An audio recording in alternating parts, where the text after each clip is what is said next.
বড় খবর বেরিয়ে আসছে। হ্যাঁ বন্ধুরা, বড় আপডেট বেরিয়ে আসছে, আপনাদেরকে সমস্তটাই জানাবো। জানার চেষ্টা করুন কি ঘটতে চলেছে, যেটার জন্য আপনারা অপেক্ষা করছিলেন সেটাই হয়তো হয়ে যাবে এবার।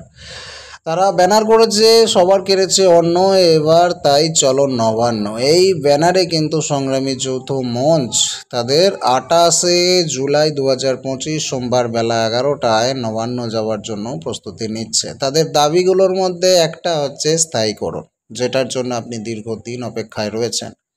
সংগ্রামী যৌথ মঞ্চের ডাকে আগামী 28শে জুলাই একটা ঐতিহাসিক নবান্ন চলো অভিযানের ঘোষণা করা হয়েছে।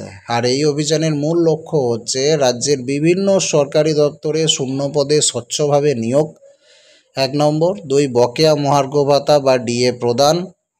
3 নম্বর, অস্থায়ী কর্মীদের স্থায়ীকরণ সহ একাধিক গুরুত্বপূর্ণ দাবি আদায়। মূল 3টে দাবি, তার সঙ্গে একাধিক দাবি রয়েছে, গুরুত্বপূর্ণ দাবি রয়েছে। মূল 3টে দাবি হচ্ছে: 1, স্বচ্ছভাবে শূন্যপদে নিয়োগ; 2, বকেয়া ডিএ; আর 3, অস্থায়ী কর্মীদের স্থায়ীকরণ।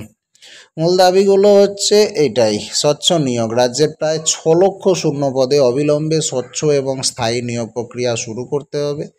শিক্ষকদের পুনর্বহাল, যোগ্য শিক্ষক এবং শিক্ষাকর্মীদের চাকরিতে পুনর্বহাল করতে হবে এবং 2016 সালের প্যানেল পুনরায় প্রকাশ করতে হবে, এটাও একটা দাবি। বকেয়া ডিএ অবশ্যই মেটাতে হবে। সুপ্রিম কোর্টের রায় অনুযায়ী রাজ্যের সরকারি কর্মীদের 25% বকেয়া ডিএ অবিলম্বে প্রদান করতে হবে। আচ্ছা, অস্থায়ী কর্মীদের স্থায়ীকরণ, এটাও একটা গুরুত্বপূর্ণ দাবি। সমস্ত অস্থায়ী কর্মীদের স্থায়ীকরণের প্রক্রিয়া ইমিডিয়েট শুরু করতে হবে, এটা পরবর্তী দাবি ছিল। আর একটা দাবি আছে নারী সুরক্ষা, সরকারি দপ্তরে মহিলাদের নিরাপত্তা সুনিশ্চিত করতে হবে। আগামী কর্মসূচি কী থাকছে? নবান্ন অভিযান 28শে জুলাই দুপুর 12টায় হাওড়া স্টেশন থেকে নবান্ন চলো অভিযান শুরু করছে। পুলিশ যেখানেই বাধা দেবে সেখানেই শান্তিপূর্ণভাবে অবস্থান বিক্ষোভ করা হবে বলে তারা বলেছে। শহীদ দিবস পালন 21শে জুলাই ধর্মতলায় শহীদ দিবস পালন করা হবে। এই দিনে সরকারি নীতির কারণে রাজ্যের মেধা এবং শ্রমের শহীদ তুলে ধরা হবে। প্রতিবাদ সভা 9 আগস্ট আরজিকর কাণ্ডের প্রতিবাদে অভয় মঞ্চের ডাকা প্রতিবাদে সংগ্রামী যৌথ মঞ্চ সক্রিয়ভাবে অংশগ্রহণ করবে। এখানে একটা ভাস্কর ঘোষের বক্তব্য উঠে আসছে, সেটা আপনাদেরকে জানাচ্ছি। যিনি হচ্ছেন মঞ্চের আহ্বায়ক। মঞ্চের আহ্বায়ক ভাস্কর ঘোষ বলেন, এই লড়াই আমাদের অস্তিত্ব রক্ষার লড়াই।